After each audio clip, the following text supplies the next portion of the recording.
ngā cha yue Wam yao chen tat ta yue Wam yao chen mashi Amen Khana li su ta me apha achain nai twet Jesu tin lo nopat taw ko kro set let sin luat pa me jaung Takhin shut nama nai yut twe so phit su tam sakat ja ba pha phya shin Amen Ne tama taya nai chin le chin so tait ko chano lo aye ji de ba lo ne so lu loka ma atat shin de kha ma chano lo ya ba lo atat shin ya ma le so le aya ka chano ye yue chen mu phit de tacho lo ya ne chin lo ne lai de ara ka toro ye atat shin chen lifestyle phit de tacho lo ya ja ro Oh, see machine, can machine, need I got the real lifestyle today. I don't know yet lifestyle. Below Niamale, so yeah, to know ye, you chemuba, a ya ye chibare. Jump Pierre Kanga, Lurai of happy less or free words or beat her up today. I read free work, to know I read some chapoma.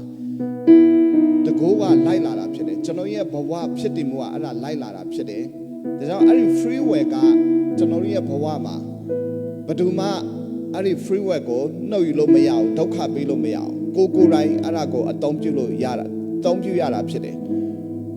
ari do saran ga le chano ri free work go tu long wa thi khai lo ma yaw tu ka naw shat lo be yare chano ri free work ga phaya thakhin ga luat lat swa yue che pai khwin pe tha de iya ko chano ro ma yin swa atom pyu aw tu ka lan chang de a myew myew pe ta be tat nai de tu ka chano ro ko zot tayot ane ne Ari hako, oh, Mambai Sibima, don't know young to Bahama, low below Mayao. Piat can go right, Chano Tema, take her freeway go to Bedoma. Mano you the low to Aragole, Bedoma, Piat can Masompia Bebu, Piat can ale, Chanogo, Tampo Tabima, Chanoria freeway go, Chanolo, go Parago, you each at that. Piat can Chanogo, sound gide. I don't Piauta, Jango Chimesway. A Pia, Tashilenia, Dinirabe. The man attention McCall. Tu ye free when it tu ye som chat channel tu pian le la photo aim ma tu sound ne tu lao oh tu lao osa lwa mo nai ne tu be shi de ne ya lai ma tu lu lwe shi de tu ta ye thain lwe ja ni da be a long ja ni da be tu ta be ne ya yaw ne ba le long ne ti de da be me tu ye ta ko lai ma khaw ba lo le so tu the ma shi ye free when ne pian le la photo a chain ko a phe ya sound ni da phit deဒီတိုင်းမဲ့ဖျားခင်ကတင်တဲ့ကျွန်တော်တို့ဒီလောကမှာအသက်ရှင်တဲ့အခါမှာ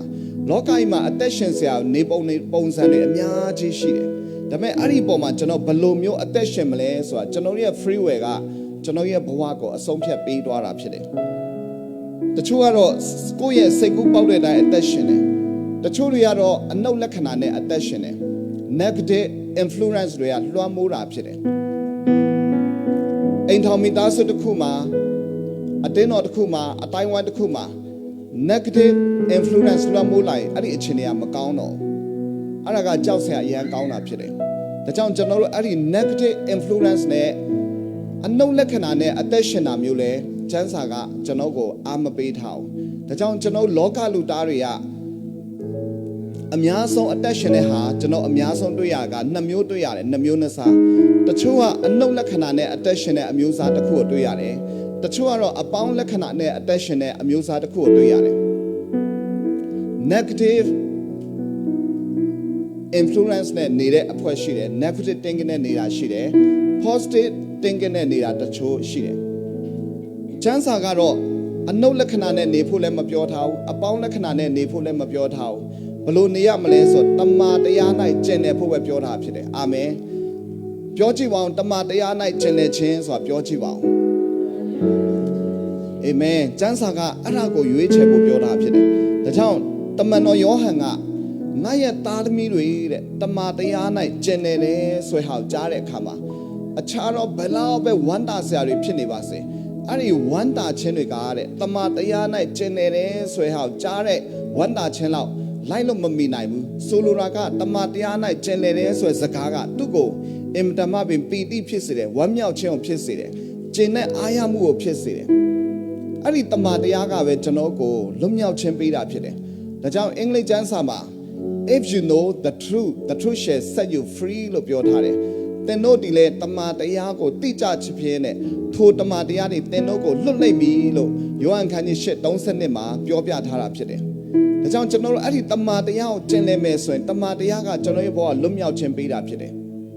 အမှန်တရားနဲ့ကျင့်တယ်ဖို့လောကသားတွေကပြောကြလိမ့်မယ် မှန်နာတွေကတခါလေကျွန်တော်တို့အသုံးမဝင်ဘူးဗျမှန်နာအရန်ကောင်းတယ်ဒါပေမဲ့အဲ့ဒီအမှန်တရားထဲမှာမေတ္တာမပိုင်ဘာလို့ရမှာလဲတချို့ကအမှန်တရားနောက်ပဲလိုက်တယ်တခါလေမှာကျွန်တော်တို့ကြားရတဲ့စကားတွေကအယမ်းမှန်တယ်ဒါပေမဲ့အဲ့ဒီအမှန်တရားမှာမေတ္တာမပါတဲ့ခါမှာတရားစင်မှုကအယမ်းကိုကြောက်စရာကောင်းတယ်အမှန်တရားကကျွန်တော်တို့ကို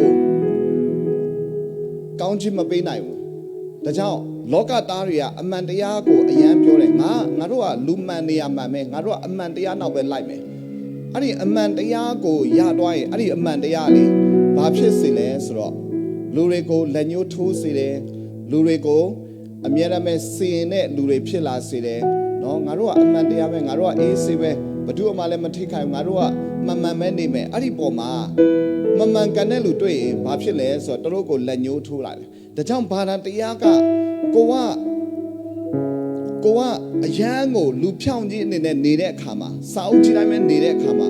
ကိုလိုမျိုးမနေနိုင်တဲ့လူတွေတွေ့ရင်တို့တွေကိုလက်ညှိုးထိုးလာတယ်တို့ကငါတို့လိုဖျားเจ้าလည်းမတက်ဘူးတို့ကငါတို့လိုဆယ်ဖို့ထိုးလည်းမပေးဘူးတို့ကငါတို့လိုဆိုပြီးမှလေအဲ့ဒီပုံမှာတိုင်းတာလာပြီးတော့မှအမှန်တရားနဲ့ချိန်ထိုးလာတဲ့အခါမှာလူချင်းကြားထဲမှာမေတ္တာမရှိတော့ဘူးဒါကြောင့်အမှန်တရားကိုနေတိုင်းရှေ့တန်းတင်လုံးနေဆိုရင်တဖြည်းဖြည်းနဲ့မေတ္တာပျောက်လာတာဖြစ်တယ်ယောဟန်ခန်းကြီး8မှာပဲကျွန်တော်ဗာတွေ့ရလဲဆိုတော့မှားယွင်းခြင်းအမှုကိုပြုတဲ့အမျိုးသမီးကိုလူတွေရှေ့မှာခေါ်လာတဲ့အခါမှာလူတွေကကြောက်ခဲနဲ့ပြစ်ပြီးမှတရားစင်ဖို့တကယ်ရှို့ဖို့ဖိအားပေးတယ်အဲ့ဒီခါမှာတကယ်ရှို့ကမနုတ်ထဲမှာလုံးဝအပြစ်ကင်းတဲ့လူပထမအဆုံးကြောက်ခဲနဲ့ပြစ်လို့ရတယ်လို့ပြောတဲ့ခါမှာလူတွေဘယ်သူမှမပြစ်ဘဲနဲ့ထွက်သွားတယ်အဲ့ချိန်မှာယေရှုကလည်းငါလည်းမင်းကိုတရားမစင်ဘူးဘာလို့လဲဆိုတော့တခင်ရှုကတမန်တရားကိုဒီလောကထဲမှာချပြဖို့လာတာဖြစ်တယ်တမန်တရားကဘာဖြစ်စေလဲဆိုတော့အမြဲတမ်းမေတ္တာပါတာဖြစ်တယ်တမန်တရားရဲ့နောက်ွယ်မှာအမြဲတမ်းဘာပါလဲဆိုမေတ္တာအမြဲတမ်းဒွန်တွဲပြီးမှပါတာဖြစ်တယ်ဒါကြောင့်တမန်တရား၌ကျင်လည်တယ်လို့ပြောတဲ့ခါမှာအဲ့ဒီတမန်တရားကအမြဲတမ်းမေတ္တာပေါ်မှာအခြေခံပြီးမှလှုပ်ထားတဲ့အရာဖြစ်တယ်ဒါကြောင့်ဘေးကလူတွေပြောပါအောင်တမန်တရား၌ကျင်လည်ရအောင်လို့ပြောပါအောင်ဒါကြောင့်ကျွန်တော်ရှင်တန်ရမယ့်ပုံစံလောကကြီးထဲမှာရေပန်းစားတာက2မျိုးရှိတယ်အနုလက္ခဏာနဲ့အပေါင်းလက္ခဏာဒါပေမဲ့သင်ကဖခင်ရဲ့တမန်တရားမရဘူးဆိုရင်အပေါင်းလက္ခဏာကိုပိုကြိုက်မှာပဲဒါကြောင့် motivation speaker တွေက hey ငါတို့လောကကြီးထဲမှာလူဖြစ်နေတော့မှစူးစမ်းကြတာပေါ့လူစူးစမ်းရင်ဖခင်တော်ဖြစ်နိုင်တရားချကွာဆိုပြီးမှ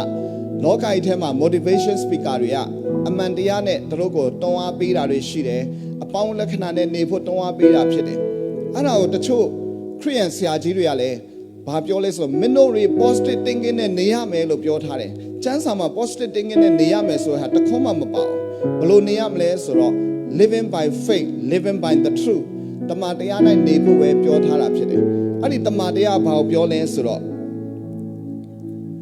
ဖြောင့်မတ်တော်သူဒီတဲ့ယုံကြည်ခြင်းအဖြစ်အသက်ရှင်နေမယ်လို့ပြောထားတယ်အဲ့တော့တမန်တရား၌ကျင့်နေမယ်လို့ဆုံးဖြတ်ချက်ချမယ်ဆိုရင်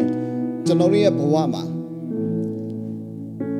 တကယ်လက်တွေ့လိုက်ရှောက်ရမယ့်အရာ5ခုရှိတယ်လက်တွေ့လိုက်ရှောက်ရမယ့်အရာ5ခုဘယ်နှခုရှိလဲ5ခုရှိတယ်နံပါတ်1ကဘာလဲဆိုတော့ချစ်ချင်းမေတ္တာဖြစ်တယ်နံပါတ်2ကခွင့်လွှတ်ခြင်းပြောပါအောင်ချစ်ချင်းမေတ္တာခွင့်လွှတ်ခြင်းနှိမ်ချခြင်းဖြောင့်မတ်စွာအသက်ရှင်ခြင်းစီလုံးခြင်းအာမင်ဒီ5ချက်ကကျွန်တော်တမန်တရား၌အသက်ရှင်နေဆိုတာပြတာဖြစ်တယ်ယေရှုခရစ်တော်ရဲ့အသက်ရှင်ခြင်းတစ်ခုလုံးကိုကြည့်ရင်အဲ့ဒီ5ချက်ပေါ်မှာပဲသူဗဟိုပြုသွားတာကိုတွေ့ရပါတယ်ဒါကြောင့်ချစ်ချင်းမေတ္တာလို့ပြောတဲ့အခါမှာကျွန်တော်တို့နားလည်တဲ့မေတ္တာနဲ့တွားမယ်ဆိုရင်တော့အဆင်မပြေဘူးဗျကျွန်တော်နားလည်တဲ့မေတ္တာတွေကအကန့်အသတ်ရှိတယ်အတ္တရှိတယ်မာနရှိတယ်အဲ့ဒီမေတ္တာထဲမှာကျွန်တော်ကရန်လိုခြင်းတွေနဲ့ပြောရရင်တော့လူနားလေတဲ့မေတ္တာကတနည်းအားဖြင့်ကိုယ်အတ္တကိုပဲကိုကအမြဲတမ်းပဲဆွဲခေါ်တဲ့အရာဖြစ်တယ်အဲ့တော့မေတ္တာကိုတခင်ရှုကဘယ်နေရာမှာကျွန်တော်ကိုတုံတင်ပေးလဲဆိုတော့ယောဟန်ခန်းကြီး21မှာတစ်ချက်တွားရအောင်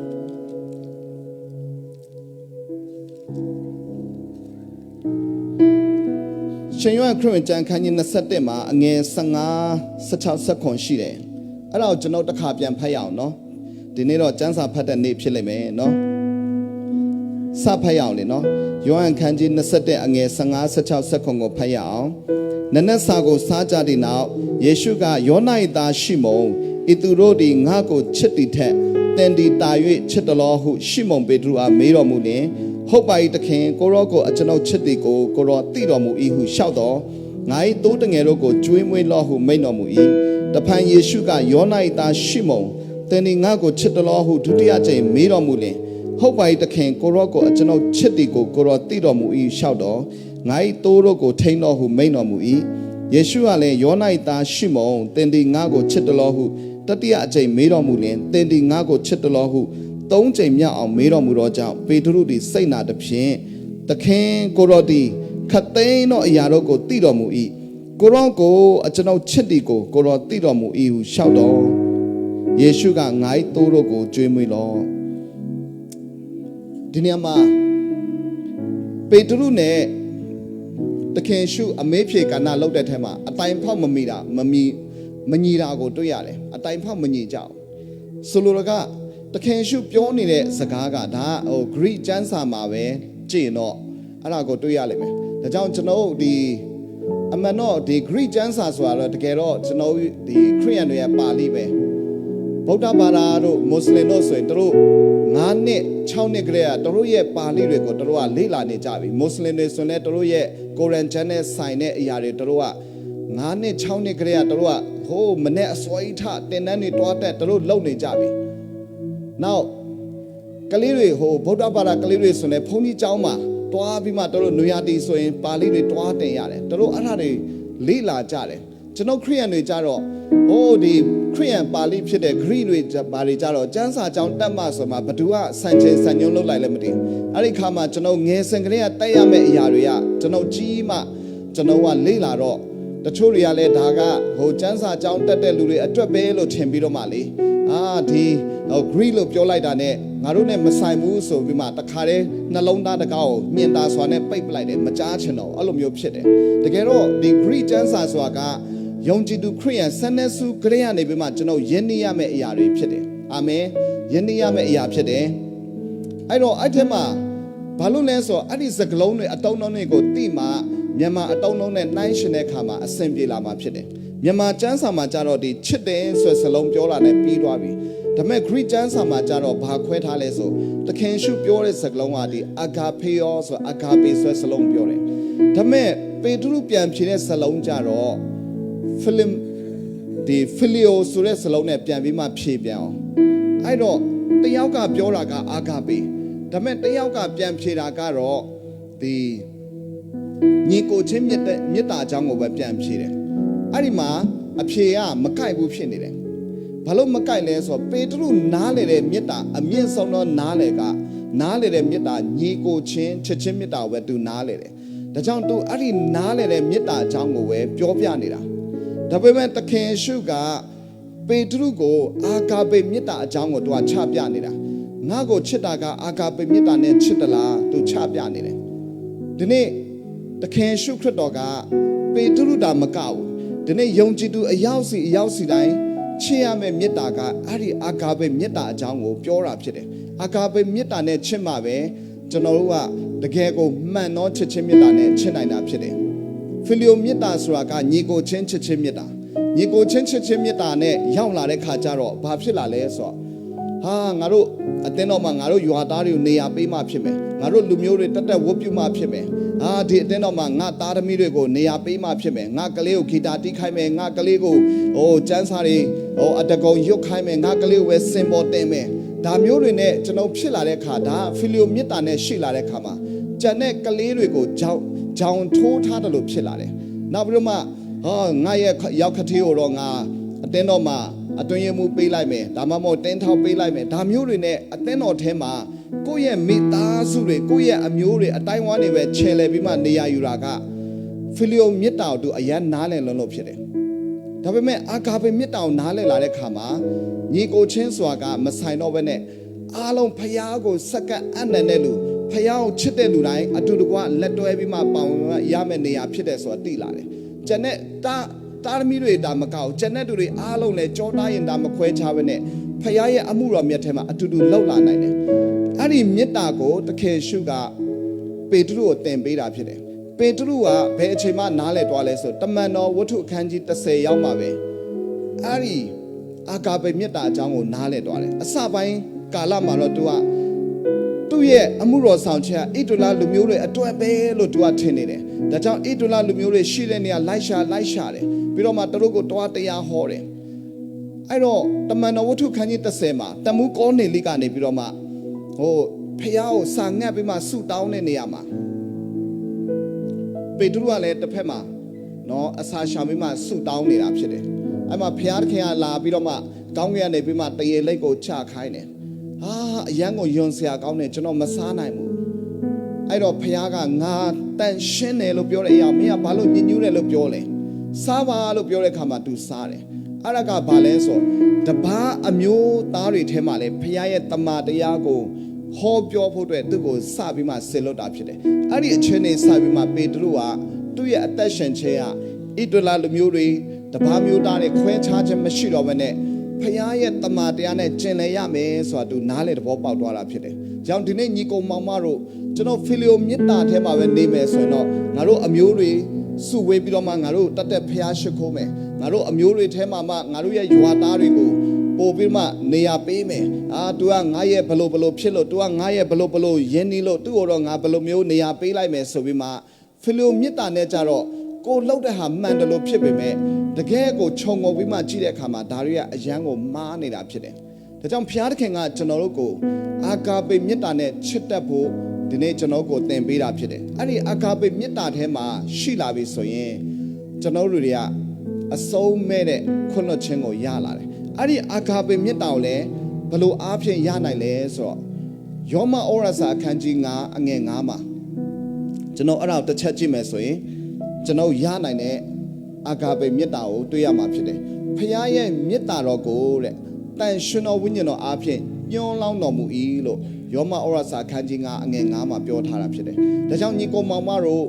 အဲ့ဒီအာဂါပေမေတ္တာကိုရနိုင်တဲ့အရင်မြတ်တစ်ခုတည်းတော့နီလန်းကတန်ရှင်တော်ဝိညာဉ်တော်နဲ့မေတ္တာဖွဲ့ပြီးမှအဲ့ဒီဝိညာဉ်တော်ကနေတဆင့်ဖခင်သခင်တွန်းလောင်းပေးတဲ့မေတ္တာတော်ကိုကျွန်တော်ရရှိခြင်းဖြစ်တယ်။အာမင်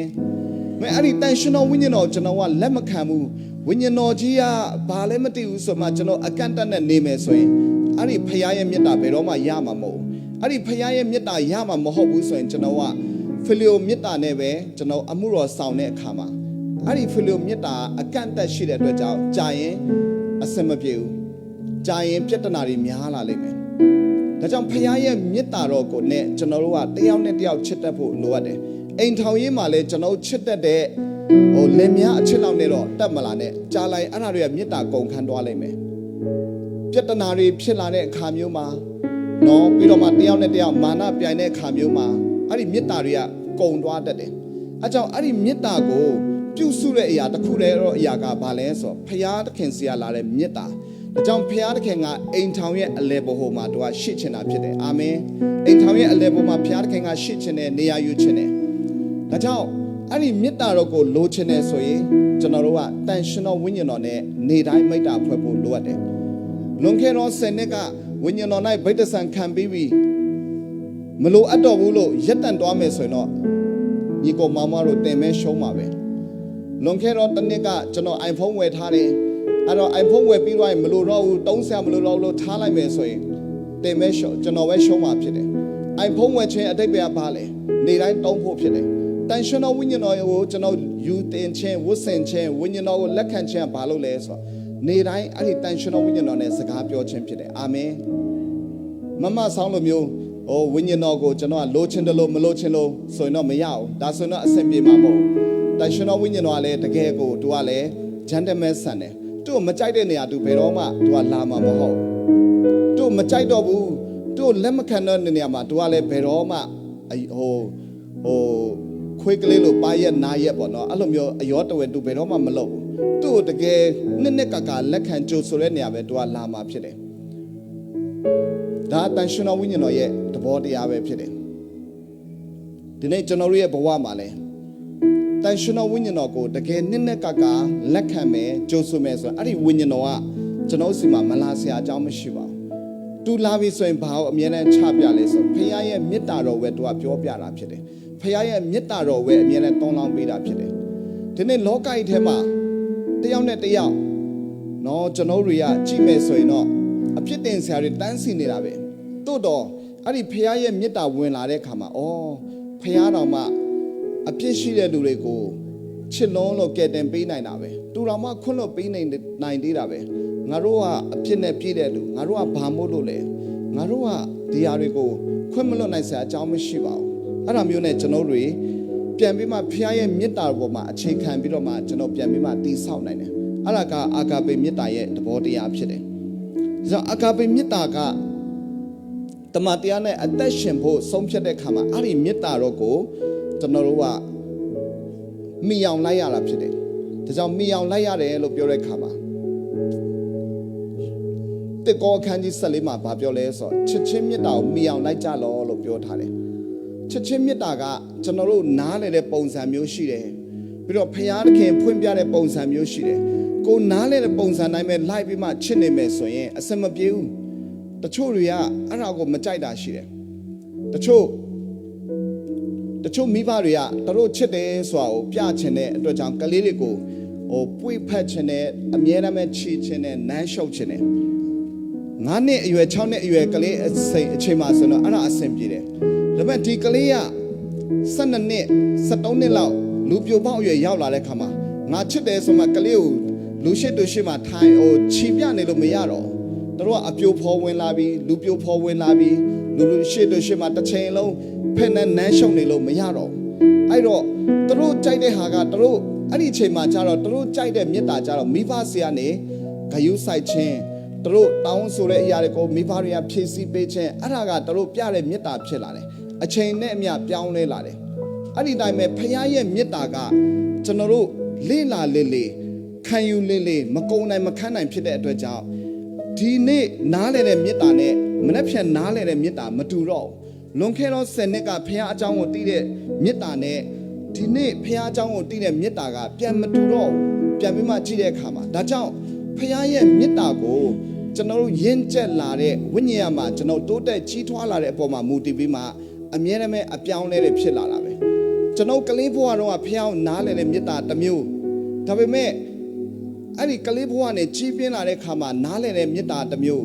ပြီးတော့ကျွန်တော်တို့တွေဝိညာဉ်မှာယဉ်ကျက်လာတယ်လို့ကိုနားလည်လာတဲ့ခါမျိုးမှာဖခင်ရဲ့မေတ္တာတော်ကိုခံစားတဲ့အရာကတစ်မျိုးဖြစ်လာတယ်ဒါကြောင့်ဘယ်တော့မှမတူနိုင်တဲ့အတွက်ကြောင့်အဲ့ဒီဖခင်ရဲ့မေတ္တာတော်ကိုကျွန်တော်တို့တွေကအမြဲတမ်းသင်ယူရတာဖြစ်တယ်လေ့လာရတာဖြစ်တယ်ခံယူရတာဖြစ်တယ်အဲ့ဒီမေတ္တာတော်ထဲမှာကျွန်တော်ကျင့်တယ်ကြရတာဖြစ်တယ်အဲ့ဒီမေတ္တာပြီးတဲ့ကျွန်တော်တို့ကဒီခွင့်လွှတ်ခြင်းထဲမှာကျွန်တော်ပြန်ပြီးမှတွားဖို့ဖြစ်တယ်နောက်တစ်ခုကတော့ကျွန်တော်နှိမ့်ချခြင်းလိုအပ်တာဖြစ်တယ်တယောက်နဲ့တယောက်ပေါင်းဖော်မဲ့ခါမှာအဲ့ဒီနှိမ့်ချခြင်းတစားကိုတဲ့ကိုရိန္သုတာဖြစ်သွားတယ်ကောလတဲ့ဩရစာခန်းကြီး1မှာဗာပြောလဲဆိုတော့ကျွန်တော်တို့ဝတ်ဆင်ရမယ့်အဝတ်ကဘာလဲဆိုတော့ခွင့်လွှတ်ခြင်းအဝတ်တဲ့နော်ပြီးတော့မှနှိမ့်ချခြင်းအဝတ်လို့ပြောထားတယ်ပြီးတော့မှဘာအဝတ်လဲဆိုတဲ့အခါမှာဖြောင့်မတ်ခြင်းအဝတ်တဲ့အဲ့ဒီပေါ်မှာထက်ဆင့်ပြီးမှယေရှုခရစ်တော်ရဲ့ချစ်ခြင်းမေတ္တာဆိုတဲ့အဝတ်ကိုယူတင်ဝတ်ဆင်ကြပါဆိုပြီးမှကောလတဲ့ဩရစာအခန်းကြီး1မှာပြောပြထားတာဖြစ်တယ်အာမင်အဲ့ဒီမေတ္တာအဝတ်ကိုကျွန်တော်ယူတင်ဝတ်ဆင်ဖို့အတွက်အထဲမှာဘာဝတ်ရမလဲဆိုတော့ခွင့်လွှတ်ခြင်းဆိုတဲ့အဝတ်ကိုဝတ်ရတယ်နော်အမျိုးသမီးတွေဆိုရင်အထဲမှာ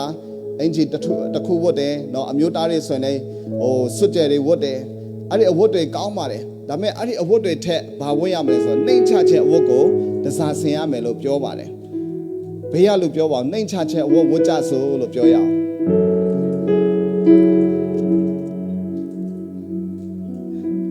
အာမင်ပြုံးလေးနဲ့ပြောရအောင်နှိမ့်ချခြင်းအဝတ်ကိုဝတ်ရအောင်လို့ပြောရအောင်အာမင်နှိမ့်ချခြင်းဝတ်ဘာလို့လဲဆိုတော့နှိမ့်ချခြင်းရဲ့စန့်ကျင်ဘက်ကမာနကြီးခြင်းပဲတကယ်တော့လူတိုင်းကလေအမှုတော်မြတ်ထက်မှဖယားကိုချစ်တဲ့လူကြီးတိုင်းပဲလူတိုင်းကဖယားကိုချစ်ပြီးမှလုံကြတာပဲပြဿနာကအဲ့ဒီထက်မှဘာကပ်ပါလာလဲဆိုမာနကပ်ပါလာတာငါတော်တယ်ငါတက်တယ်ငါမရှိတော့အတင်းတော်ကြီးကတော့ပြဿနာဖြစ်တော့မှာပဲငါရှိနေလို့အတင်းတော်ကစီးလုံးနေတာအဆင်ပြေနေတာဆိုပြီးမှငါဆိုတဲ့မာနတက်လိုက်အဲ့ဒီငါဆိုတဲ့နေရာမှာအမြဲတမ်းဘာပျောက်သွားလဲဆိုတော့မေတ္တာပျောက်သွားတာဖြစ်တယ် တကယ်တော့လူတိုင်းကချစ်တဲ့နှလုံးသားတွေနဲ့ကြီးတိုင်းပါပဲဒါပေမဲ့မာနကအနောက်ရှက်ဝင်လာရင်လေအဲ့ဒီမေတ္တာပျောက်သွားတာဖြစ်တယ်ဒါကြောင့်ကျွန်တော်တို့ရဲ့ဘဝမှာအဲ့ဒီမာနကိုလုံးဝနေရာမပေးမိဖို့အတွက်လိုအပ်တယ်ကျွန်တော်တို့ရဲ့ဘဝထဲမှာနှိမ်ချခြင်းတစားကိုနေတိုင်းစင်တတ်ဖို့အရေးကြီးတယ်ငါကျေးဇူးတော်ကြောင့်အသက်ရှင်ခွင့်ရတယ်ဖခင်ရဲ့မေတ္တာကိုခံစားခွင့်ရတဲ့လူဖြစ်တယ်အဲ့တော့ကျွန်တော်တို့ကနှိမ်ချခြင်းတစားနဲ့တွားမယ်ဆိုရင်အချင်းတွေအားလုံးကတကယ်ကိုကောင်းတာဖြစ်တယ်လူတွေကလည်းနှိမ်ချစွာနဲ့ပြောတဲ့လူတွေရဲ့စကားကိုပို့ပြီးမှနားထောင်တာဖြစ်တယ်နောက်တစ်ခုကတော့ဖြောင့်မတ်စွာအသက်ရှင်ခြင်းဖြစ်တယ်ဖြောင့်မတ်စွာလို့ပြောတဲ့အခါမှာဒါကျွန်တော်တို့မြန်မာလူမျိုးတွေအများကြီးသင်ယူရမယ့်အရာဖြစ်တယ်ကျွန်တော်မြန်မာလူမျိုးတွေကအာနာတတ်တယ်အဲ့ဒီခါမှာနှလုံးသားထဲမှာကြတော့ no လို့ပြောပေမဲ့ပါဇက်က yes လို့ပြောတတ်တယ်ကိုကမအားဘူးအဲ့ချိန်မှာကိုမအားတဲ့အချိန်မှာကိုလာပြီးတော့မှအကူကြီးတောင်းတဲ့အခါမျိုးမှာပေါ့နော်ပတ်စံချီးပေးပါအောင်တခုပေါ့နော်အဲ့လိုလုပ်တဲ့အခါမျိုးမှာအကူကြီးလာတောင်းတဲ့အခါမှာကိုကလည်းပတ်စံမရှိပါဘူးဆိုမှဒါပေမဲ့သူကလာတောင်းတဲ့အခါမှာအာနာပြီးမှစိတ်ထဲမှာတော့မပေးချင်ဘူးမချီးချင်ဘူးဒါပေမဲ့သူ့အာနာပြီးမှအေးဆိုပြီးမှချေးလိုက်တယ်အဲ့လိုချီးပြီးတော့အခါမှာကိုကစိတ်ထဲမှာမချီးချင်တဲ့ဟာကိုကအတင်းလာချီးတော့ပေးလိုက်ရရောပေးလိုက်ပြီးအဲ့ဒါနောက်ွယ်မှာဘာဖြစ်လဲဆိုတော့ကိုယ့်ရဲ့မကျေနပ်ခြင်းကအတင်းပြင်းဖြစ်သွားပြီအဲ့ဒီတယောက်လေးငါစီမှာပတ်စံလာချီးတာငါမပေးချင်ပါဘူးဆိုမှဇွတ်ပဲသူပြောတဲ့ဟာတွေကလည်းအယမ်းကိုကောင်းတာအဲ့တော့ပေးလိုက်ရတယ်ဆိုမှနှလုံးသားထဲမှာတော့ no ဖြစ်ပေမဲ့ပါဇက်က yes လို့ပြောရင်နောက်ွယ်မှာဘာဖြစ်လဲဆိုအဲ့ဒါတွေကအတင်းပြင်းဖြစ်သွားပြန်အောင်တခါလေမှာကိုကအကူကြီးမပေးချင်ဘူးဒါပေမဲ့အဲ့ဒီခါမှာကိုကကူညီလိုက်ရတဲ့ခါမျိုးမှာအထက်မှာတော့မကျေနပ်တော့လူဆိုတာကကိုယ့်ရဲ့မကျေနပ်ချက်ကိုပေါက်ကွဲဖို့အတွက်ပါဇက်ကနေတရားရောက်ကိုယင်ဖွင့်လိုက်တဲ့ဟာကအကောင်းဆုံးထွက်ပေါက်လို့ခံယူတာ哦အဲ့ခါမှာကိုယ့်ရဲ့မကျေနပ်ချက်ကိုအမတ်မထင်တစုံတယောက်ကိုပြောလိုက်တယ်အဲ့ဒီတစုံတယောက်နေလဲအမတ်မထင်နောက်တစုံတယောက်ကိုပြန်ပြောလိုက်တယ်အဲ့ဒီနောက်တစုံတယောက်လဲအမတ်မထင်အဲ့ဒီကာယကံရှိကိုတွားပြောလိုက်တယ်အဲ့ဒီအချိန်မှာဘာဖြစ်သွားလဲဆိုတော့သူကငါရဲ့အတင်းကိုတုတ်တယ်ဆိုမှနောက်ဆုံးကနေပြဿနာတွေဖြစ်လာတယ်ဒါကြောင့်ကျွန်တော်တို့တွေဖြောင့်မတ်စွာအသက်ရှင်ခြင်းလို့ပြောတဲ့အခါမျိုးမှာနှလုံးသားထဲကနေ yes လို့ပြောရင်ပါဇက်ကနေလည်း yes ဆိုတာပြောတတ်ဖို့လိုအပ်တယ်စင်ပေါ်မှာတရားဟောတဲ့အခါမျိုးမှာဆိုရင်ကိုဟောတဲ့အရာကနော်ကိုဟောပြောတဲ့အရာရဲ့နောက်ွယ်မှာကိုယ့်ရဲ့အဲမှာကြတော့မတိစိတ်ထဲမှာဖုံးထားတာမျိုးမရှိအောင်တချို့တွေကတော့စင်ပေါ်မှာတော့အယမ်းကိုကျွန်တော်ကဖခင်ရဲ့ဂျေဇုတော်နဲ့တိုက်ရှင်တဲ့ကျွန်တော်ကတကယ်ကိုနှိမ်ချတယ်ဆိုတဲ့အရာကိုရေးလဲပြောပြပေမဲ့ကိုယ့်ရဲ့အသက်ရှင်ခြင်းကတကယ်တော့နှိမ်ချမှုကိုမပြနိုင်ဘူးအဲ့ဒါဆိုရင်ကျွန်တော်ဖြောင့်မတ်စွာအသက်ရှင်ခြင်းမဟုတ်တော့ဘူးဒါကြောင့်ဖြောင့်မတ်စွာအသက်ရှင်ခြင်းလို့ပြောတဲ့အခါမှာကိုပြောတဲ့စကားလုံးနဲ့ကိုနေတဲ့ဟာနဲ့တစ်ထပ်တည်းကြနိုင်ဖို့အရေးကြီးတယ်အဲ့လိုတစ်ထပ်တည်းကြဖို့ကလည်းဖခင်ရဲ့မေတ္တာကပဲကျွန်တော်ကိုတစ်ထပ်တည်းကြအောင်လုပ်ပေးနိုင်တာဖြစ်တယ်အာမင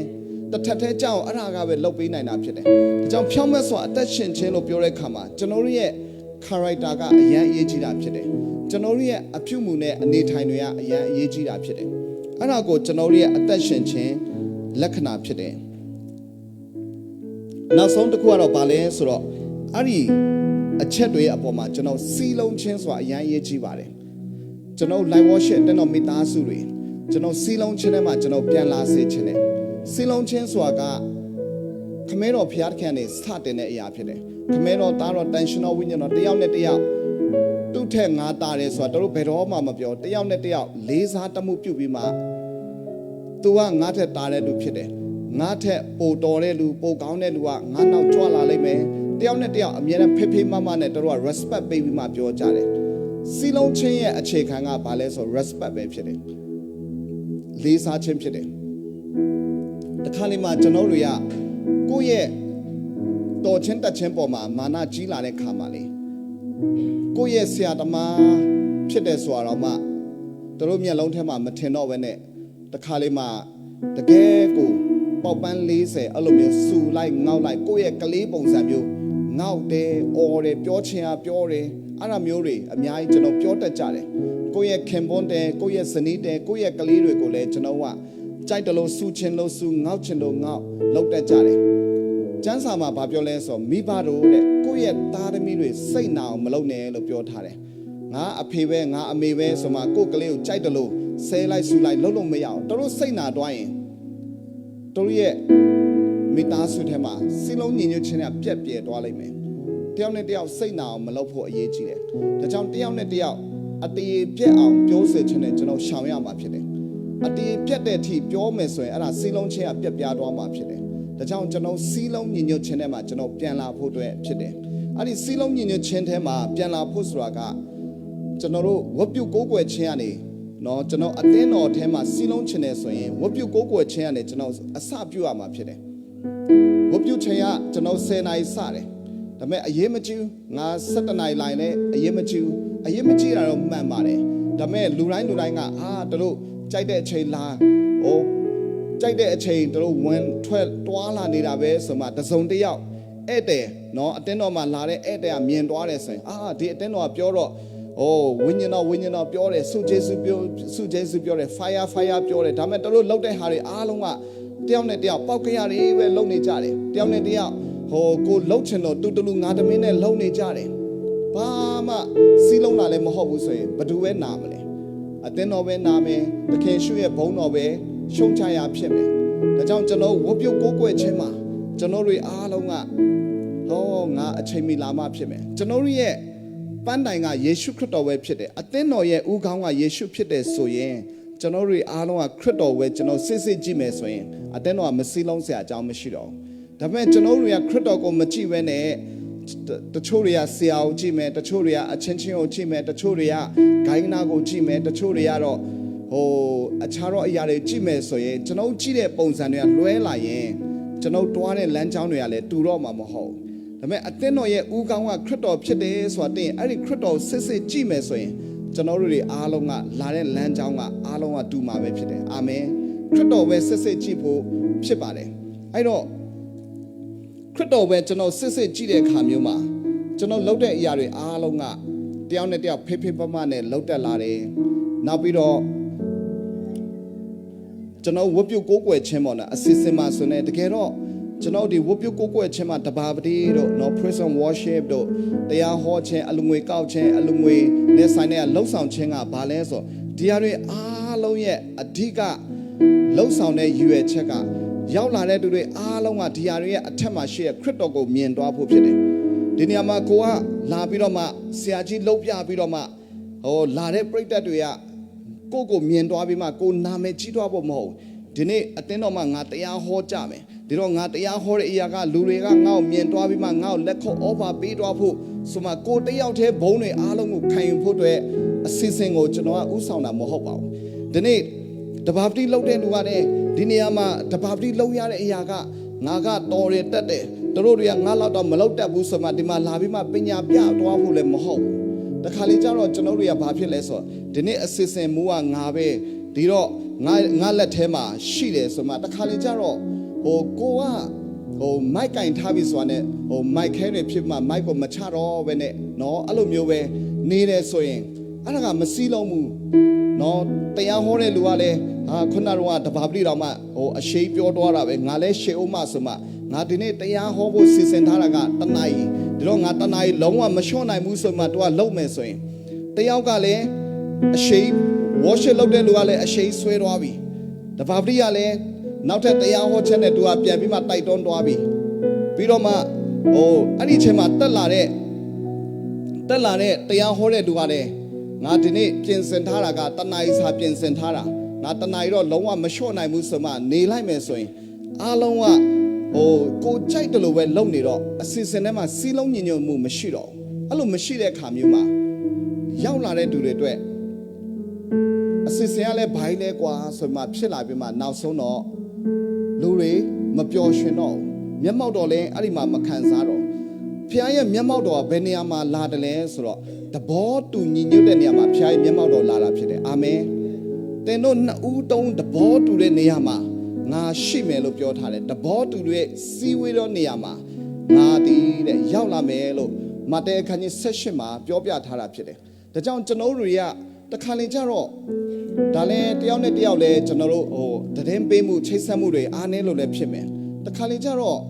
တချို့တွေကကိုစုတောင်းပါတာတောင်မှမတိကြအောင်တခါလေကြတော့ကိုတဘာပတိပါတဲ့အလှဲ့တောင်မှကိုကမတိကြအောင်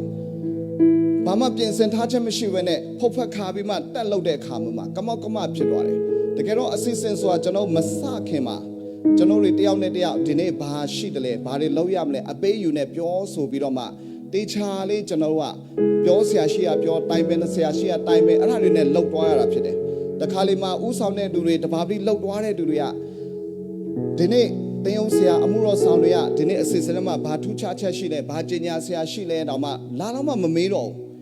မမေးဘဲနဲ့ကိုယ့်အတကူပဲအစစ်စင်မှာပါတဲ့ဟာကောက်လို့သွားတဲ့ခါမှာတခါလေကြတော့အချိတ်ဆက်တွေကလွဲသွားတဲ့ဟာမျိုးတွေရှိတယ်အဲ့ဒါကဘာလဲဆိုတော့ကျွန်တော်တို့စီးလုံးညင်ညွတ်မှုထဲမှာမတွားဘူးဆိုတဲ့လက္ခဏာမျိုးထဲမှာပေါ်လာတာဖြစ်တယ်ဒါတယောက်နဲ့တယောက်ကျွန်တော်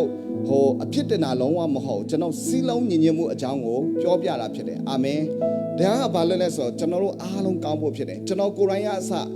တခါလေးမှာမပြောမိမဆိုမိဘနဲ့လှုပ်သွားမိတဲ့ဟာတွေမျိုးရှိပါလိမ့်မယ်ရှိမှာပါအဲ့ဒါလည်းကျွန်တော်တောင်းပန်ပါတယ်ကျွန်တော်တွေအားလုံးကညီညွတ်ခြင်းနဲ့စီးလုံးညီညွတ်ခြင်းနဲ့တွားဖို့ဖြစ်တယ်ဒါအခုနောက်ပိုင်းတော့ကျွန်တော်စနေနေ့တိုင်းမှာခေါင်းဆောင်တွေစနေည9:00နာရီဆိုတော့ meeting ထိုင်ပြီးမှအဲ့ဒီမှာကျွန်တော်လှုပ်ဖို့အတွက်တွေးဆောင်ဖို့အတွက်ကျွန်တော်စပြီးမှလှုပ်တာဖြစ်တယ်အဲ့ဒီကအဓိကရွယ်ချက်ကကျွန်တော်ကဆရာကြီးလှုပ်ပြီးမှအားလုံးကိုခေါင်းဆောင် training ပေးဖို့မဟုတ်ပါဘူးဒါ mandatory လို့ခေါ်တဲ့အခါမှာလဲကျွန်တော်တို့ဘလောက်ခေါင်းဆောင်ပေါ်မှာနာခံမှုရှိလဲဆိုတော့လဲဒါစမ်းတက်တာလဲပါပါတယ်เนาะကျွန်တော်တွေကအချင်းချင်းတယောက်နဲ့တယောက်ဖိဖိမမနဲ့အစစ်စင်ထဲမှာလှုပ်ဆောင်တဲ့အရာတွေအားလုံးကကိုမြင်တဲ့အရာတွေအားလုံးကိုအပြန်အလှန်ပြောပြရင်းနဲ့ကျွန်တော် feedback လေးတွေယူရင်းနဲ့ဘယ်လိုမျိုးစူးစမ်းပြီးမှလုပ်ရမလဲဆိုတာကိုအဲ့ဒါကိုလှုပ်ဆောင်ခြင်းဖြစ်ပါတယ်ဒါကြောင့်ကျွန်တော်တို့အဲ့ဒီ meeting ထဲမှာပါကြမယ်ဆိုရင်အရန်ကောင်းမှာဖြစ်ပါတယ်ဒါကြောင့်ကျွန်တော်ခေါင်းဆောင်တွေစနေနေ့9:00နာရီမှာပါဝင်စေချင်တယ်အဲ့ဒါကကျွန်တော်တို့ပုံပြီးမှကောင်းဖို့ဖြစ်ပါလိမ့်မယ်ကျွန်တော်တို့ရဲ့အသက်ရှင်ခြင်းကလောကကြီးထဲမှာဘလောက်မှကြာအသက်ရှင်ရမှာမဟုတ်ပါဘူးကျွန်တော်ကဒီလောကကြီးထဲမှာဒါကြောင့်ကျွန်တော်တို့ကအသက်ရှင်တော့ရစ်အနေနဲ့မှန်ကန်စွာနဲ့ဖခင်ရဲ့ရှေ့မှာကျွန်တော်တို့စက္ကပ်ပြီးမှတွားတက်ဖို့ပဲဖြစ်ပါတယ်ဒါကြောင့်ကျွန်တော်တို့ရဲ့အသက်ရှင်ခြင်းကကျွန်တော်တို့ကောင်းစားဖို့ဆိုတာထက်ပေါ့နော်ကျွန်တော်ဖခင်အတွက်လှုပ်တယ်လို့ပြောတဲ့အခါမှာဖခင်ကောင်းစားဖို့မဟုတ်ပါဘူးတကယ်တော့ကြည့်မယ်ဆိုရင်ဒါကိုယ့်အတွက်ကြီးတယ်မဲ့ဖြစ်သွားတာပဲကိုယ့်ရဲ့စေတနာထားခြင်းကိုယ့်ရဲ့လောက်ရမှန်ကန်ခြင်းကိုယ့်ရဲ့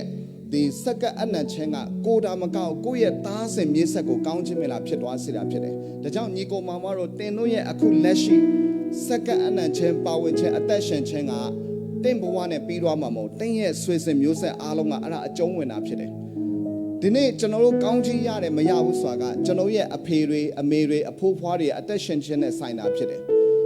ဒါကြောင့်အဲ့ဒါတွေကကျွန်တော်စီမှာပြန်ပြီးမှလာပြီးမှဟတ်တာဖြစ်တယ်မဆိုင်ဘူးလို့ပြောကြည့်မလားတကယ်လို့အဖေမေကကချင်ဖြစ်တယ်ဆိုရင်ကချင်ရုပ်ပဲထွက်လာမှာပဲဘယ်သူမှအာဖရိကန်ရုပ်ထွက်လာမှာမဟုတ်ဟုတ်တယ်မလားဒါကျွန်တော်ပတ်သက်မှုကိုပြနေတာဖြစ်တယ်ကျွန်တော်အာဖရိကန်ရုပ်စပင်ကောက်လေးလိုချင်တယ်ဆိုရင်တော့မှဘလို့မှဆူတောင်းရင်လည်းအဲ့ဒါထွက်လာမှာမဟုတ်ဘူးเนาะအဲ့လိုမျိုးဖြစ်ချင်တယ်ဆိုရင်တော့အာဖရိကန်နဲ့ပဲတွားပြီးတော့မှเนาะလက်တွဲလိုက်တာပဲဖြစ်မယ်လေဒါကြောင့်ကျွန်တော်တို့ရဲ့ဆွေစဉ်မျိုးဆက်ဆိုတာကျွန်တော်တို့ရဲ့ယက်တည်မှုကကိုယ့်ရဲ့ဆွေစဉ်မျိုးဆက်နဲ့ပတ်သက်သွားတာဖြစ်တယ်ဒါကြောင့်ဒီနေ့သင်ရဲ့စက္ကအနံ့ခြင်းညီကိုမမတို့ရဲ့ပါဝင်ခြင်းကကိုယ့်ရဲ့ဆွေစဉ်မျိုးဆက်ကောင်းကြီးရသလားမရဘူးလားဆိုအဲ့ဒါနဲ့ဆက်ဆိုင်တာဖြစ်သွားပါတယ်ဒါကြောင့်ညီကိုမမတို့ရဲ့ပါဝင်ခြင်းကအရန်ကိုအရေးကြီးတယ်သင်တို့ရဲ့စုကျေးဇူးတွေကိုကျွန်တော်လက်တွဲပြီးမှအတူကအတုံးပြုမယ်ဆိုရင်ကျွန်တော်တို့ဒီဘုန်းတော်မတင်ရှားစရာအကြောင်းမရှိပါဘူးအာမင်ဒါကြောင့်တမန်တရား၌ကျင့်နေခြင်းဆိုတာကအမှန်တွေကြီးတိုင်းပဲထိုင်ပြောနေတာလည်းမဟုတ်အမှားတွေကြီးတိုင်းပဲထိုင်ပြောနေရလည်းမဟုတ်တမန်တရားဆိုတာကအာနေတော်တူရှိတော်ညာလေအဲ့ဒီအာနေတော်တူကိုပြန်ပြီးမှဖေးမှပြီးမှလက်တွဲခေါ်ပြီးမှပြုစုတတ်တာကတမန်တရားပဲဖြစ်တယ်အပြစ်ရှိတော်ညာလေအဲ့ဒီအပြစ်ရှိတော်တူကိုခွန့်လွတ်ပြီးတော့မှပြန်လဲပြီးတော့မှလက်ဆွဲပြီးမှဖေးမှတာကတမန်တရားပဲဖြစ်တယ်ဒါကြောင့်တမန်တရားနဲ့ကျင်လည်တယ်လို့ပြောမယ်ဆိုရင်အဲ့ဒီတမန်တရားထဲမှာခုနကျွန်တော်ပြောထားတဲ့အချက်၅ချက်ပေါ်မှာကျွန်တော်ရက်တည်ရတာဖြစ်တယ်ဒါကြောင့်ကိုယ့်ရဲ့ဇနီးတဲ့ကိုယ့်ရဲ့သားသမီးနော်ကိုယ့်ရဲ့ပါဝင်နေတဲ့မိတ်ဆွေမောင်နှမအတင်းတော်ထဲမှာကျွန်တော်အဲ့ဒီတမန်တရားနဲ့ကျင့်လည်မယ်ဆိုရင်တမန်တော်ယောဟန်ရဲ့ဝမ်းမြောက်ခြင်းထက်ဖခင်ရဲ့ဝမ်းမြောက်ခြင်းကပိုပါလိမ့်မယ်ဖခင်သခင်ကအဲ့ဒီပေါ်မှာကျွန်တော်ပေါ်မှာကျင့်တတ်တယ်ဝမ်းမြောက်တယ်အတူကပြန်လည်ပြီးမှကျွန်တော်ဒီချိန်မှာစက္ကအနံ့ရအောင်နှုတ်ကပတ်တော်မှာပြန်လဲဝန်ခံပြီးမှတမန်တရားနဲ့ကျင့်နေမယ်လို့ကျွန်တော်ပြန်ပြီးမှဝန်ခံရအောင်ဝ worship တဲ့ကိုဖိတ်ခေါ်ပါတယ်ဒီချိန်မှာပဲကျွန်တော်ပွဲတော်မင်္ဂလာထဲမှာလည်းတစ်ဆက်တည်းတွားဖို့အတွက်ကျွန်တော်ပြင်ဆင်ရအောင်အဖဒီနေ့နှုတ်ကပတ်တော်ကိုကျွန်တော်ပြန်ဝန်ခံပါတယ်ကျွန်တော်တို့ဒီတမန်တရား၌ကျင့်တဲ့ဖို့အတွက်ဖျားရဲ့အလိုတော်ရှိတဲ့အတိုင်းပဲဒါကြောင့်တမန်တရားကိုကျွန်တော်တို့ထဲမှာတုံတင်ဖို့အတွက်တန်ရှင်တော်ဝိညာဉ်တော်ပေးထားတာဖြစ်ပါတယ်ထိုတမန်တရားထဲမှာကျွန်တော်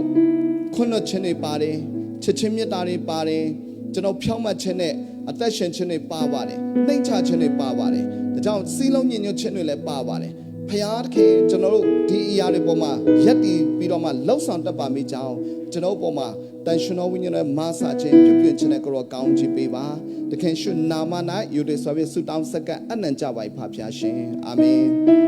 ဒီကျွန်တော်ပွဲတော်မင်္ဂလာအတွက်တင်းထောက်တွေကိုယေရှုနာမ၌ဖိတ်ခေါ်ခြင်းပါတယ်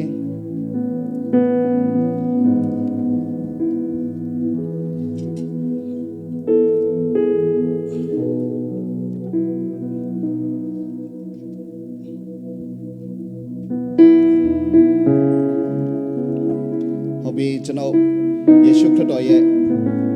အတွေ့အကြုံအားဖြင့်ရွေးနှုတ်ခြင်းအပြစ်လွတ်ခြင်းကျွန်တော်ခံစားရတော့သူဖြစ်တယ်ဆိုတာကိုကျွန်တော်တို့နားလည်တဲ့တဘောပေါက်တဲ့ဆိုရင်ဒီပွဲတော်မင်္ဂလာကမိတ်ဆွေတွေအတူကမိသားစုပွဲပွားဖို့ဖြစ်တယ်ခဏလေးဆုတောင်းစက္ကန့်အနေနဲ့အဖယေရှုခရစ်တော်ရဲ့အသွေးသွန်းခြင်းအပြစ်လွတ်ခြင်းနဲ့ကယ်တင်ပေးခြင်းကျွန်တော်တို့အတွက်ဖြစ်တော်ကြောင့်ယေရှုတင်တယ်ကြောင့်ဒီနေ့ခရစ်တော်ကိုကျွန်တော်ယူတင်ဝတ်ဆောင်လျက်ခရစ်တော်ရဲ့အသွေးခရစ်တော်ရဲ့အသားကိုကျွန်တော်စားလျက်ခရစ်တော်၌တလုံးထွားတဲ့ဖြစ်တဲ့ဆိုတာကိုတက်တိတ်ထူတော်အဖြစ်ပွဲတော်မင်္ဂလာထဲမှာဝင်ကြပါ၏ရောက်လာကြတဲ့တာမီအကြီးဆုံးမှငယ်ဆုံးပေါ်မှာဒီပွဲတော်မင်္ဂလာထဲမှာပါဝင်ခြင်းနဲ့ဆက်ဆိုင်တဲ့ကောင်းချီးဂျေဇုနဲ့မဆာခြင်းဝိညာဉ်တော်ရဲ့အမြဲတမ်းပဲမေတ္တာဖွယ်ခြင်းကောင်းခြင်းတို့ဒီအရောက်စေပေါ်မှာတက်ရောက်ပါမိကြောင်းမုန်နဲ့စပည့်အတွက်ဂျေဇုချီးမွမ်းတဲ့တခင်ရှုနာမ၌ယူတွေဆွာပြဆုတောင်းတဲ့စက္ကန့်အနံ့ကြပါ၏ဖဖျားရှင်အာမင်ပြေလို့ရပါမယ်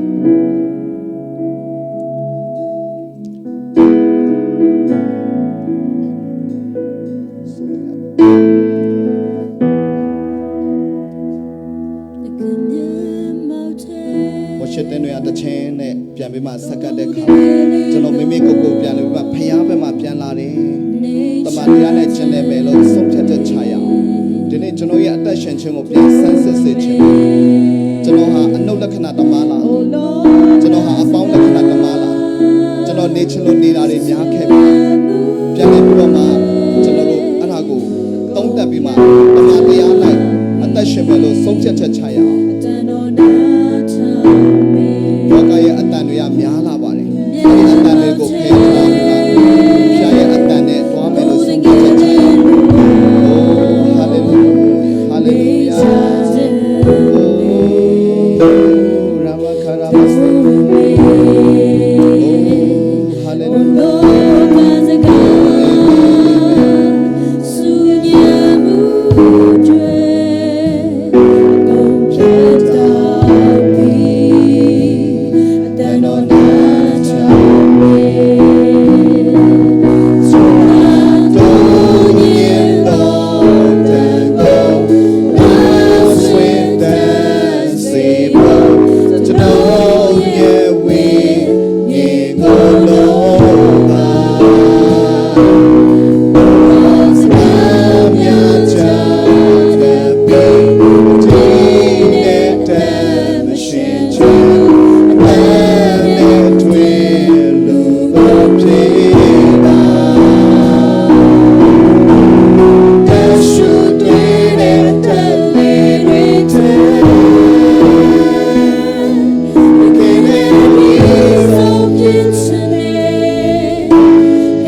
လာပြီးမှပေးမှဖြစ်ပါလေကဲလို့ရပြီဆိုရင်ကျွန်တော်တို့က bonus ပေးကိုကျွန်တော်တောက်တုံးကြမှာဖြစ်ပါလေ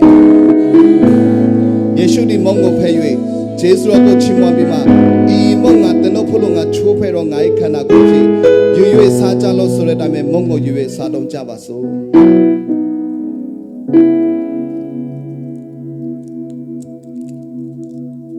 တဖန်ခွက်ကိုရွရွဂျေဇုတော်ကိုချီးမွမ်းပြီးမှဤခွက်ကတနုဖို့လို့ငါတွန်းလာတော့ငါရဲ့အသွေးပဋိညာဉ်တရားတဲ့ဖြစ်၏ငါကိုအောင်မေဖို့ရဤတို့ပြုကြလို့ဆိုတဲ့အတိုင်းပဲကျွန်တော်ခွက်ကိုရွရွအတူတကွဒီပဋိညာဉ်တရားတဲ့နဲ့ဆိုင်တော့ခွက်ကိုရွရွတောက်တုံးကြပါစို့ပြန်ပြီးမှကျွန်တော်ဂျေဇုကိုချီးမွမ်းရအောင်ဟာလေလုယာဟာလေလုယာအိုးကျွန်တော်တို့ကိုအသွေးသွန်းပေးတဲ့အသက်ပိတ်မှချစ်တော်ဖခင်ကိုရောဘုန်းကြီးပါစေဒီနေ့ကိုရောရဲ့သားသမီးတွေဖြစ်တယ်ကိုရောနဲ့ဆက်ဆိုင်တော်သူတွေဖြစ်တယ်ဗဒိညင်ပြုတ်ချင်းခံရတဲ့သူဖြစ်တယ်ဆိုတော့ကိုတိတ်ကိုအားဖြင့်ကျွန်တော်တို့ဒီမုန်းတဲ့စပြေးကိုကျွန်တော်စားတော့တဲ့ဂျေဇုကိုပြန်လဲပြောဝန်ခံပါတယ်ဒါကြောင့်ကျွန်တော်ဗဒိညင်နဲ့ဆက်ဆိုင်တဲ့ကောင်းချစ်မင်လားဂျေဇုပြုတ်ချင်းကွယ်ကာချက်တွေနေရောက်လာတော့တာမီများပေါ်မှာတက်ရောက်ပါစေထိုအတွေးတော်နဲ့ဆက်ဆိုင်တဲ့ဒစိမ့်အမတ်သားတွေအရောက်စင်ပေါ်မှာတက်ရောက်ပြီးဖြစ်တဲ့အတွက်ကြောင့်ဘယ်ဝိညာဉ်ဆုံးမှန်တကူမှထိခိုက်လို့မရကြောင်းယေရှုနာမနဲ့ချိန်ကြတယ်အောင်မြင်ခြင်းနဲ့ဂျေဇုတော်မဆာခြင်းတာလည်းအရောက်စင်ပေါ်တက်ရောက်ကြောင်းသခင်ရှုနာမနဲ့ဆက်ပြီးမှချိန်ကြပါတယ်ဟာလေလုယာဟာလေလုယာဟာလေလုယာအိုးရာဘာဘာဘာဘာဘာဘာဆာရီယာရာဘာရှာကာရာဘာဆိုရီယာယေရှုတွင်နေတဲ့လေရီတဲ့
န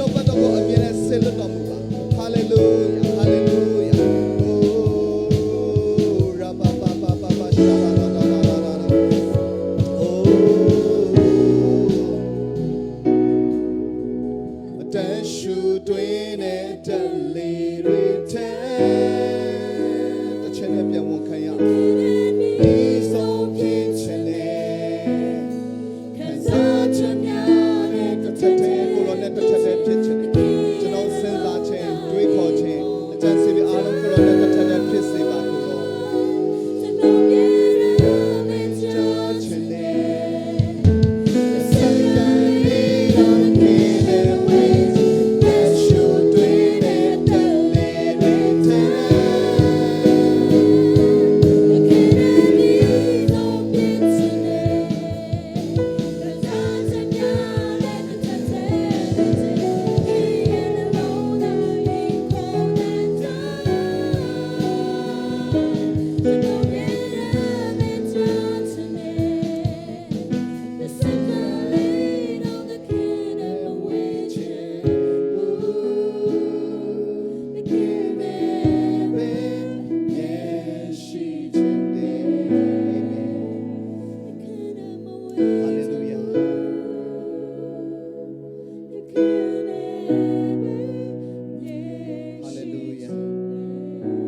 ရောက်လာတဲ့တာမီအကြီးဆုံးမငယ်ဆုံးပေါ်မှာဖခင်ရဲ့မေတ္တာတော်နဲ့ချိန်ဝတ်တော်မူပါတန်ရှင်တော်ဝိညာဉ်တော်ဖခင်ရဲ့မိတ္တာဖွဲ့ခြင်းနဲ့အစဉ်မြဲပြည့်ရှံစေတော်မူပါအလာနဲ့အပြန်မတူတဲ့ကောင်းခြင်းမင်္ဂလာနဲ့ညီတက်ခြင်းဝမ်းမြောက်ခြင်းဂျေဇုနဲ့မဆာခြင်းနဲ့အစဉ်မြဲခံစားရပါမိကြောင်းကောင်းချီးပြုတော်မူပါဂျေဇုပြုတော်မူပါမဆာတော်မူပါယခုတွင်တဆူတဲ့ဖြစ်တော်မူထားတော်ခမဲတော်ဖခင်ရဲ့မေတ္တာတော်သားတော်ယေရှုခရစ်တော်ရဲ့ဂျေဇုတော်နဲ့တန်ရှင်တော်မွေးတော်ဝိညာဉ်တော်ဖခင်ရဲ့မိတ္တာဖွဲ့ခြင်းလမ်းပြပို့ဆောင်ခြင်းနဲ့ကောင်းခြင်းမင်္ဂလာပေါင်းတို့သည်ဒီနေ့ဒီမှာယောက်ျားကုန်းတော်တာမီအကြီးဆုံးမငယ်ဆုံးပေါ်၌လည်းကောင်း International Live Worship အတင်းတော်ပေါ်၌လည်းကောင်းယခုမှဆာ၍ကာလဆင်ဆက်တက်ရောက်တည်ရှိတည်နေပါစေတော်အာမင်အာမင်အားလုံးဖျားရှင်ထူပဲကောင်းချီးပေးပါစေဟုတ်ပြီရှိတဲ့နေရာမှာခဏ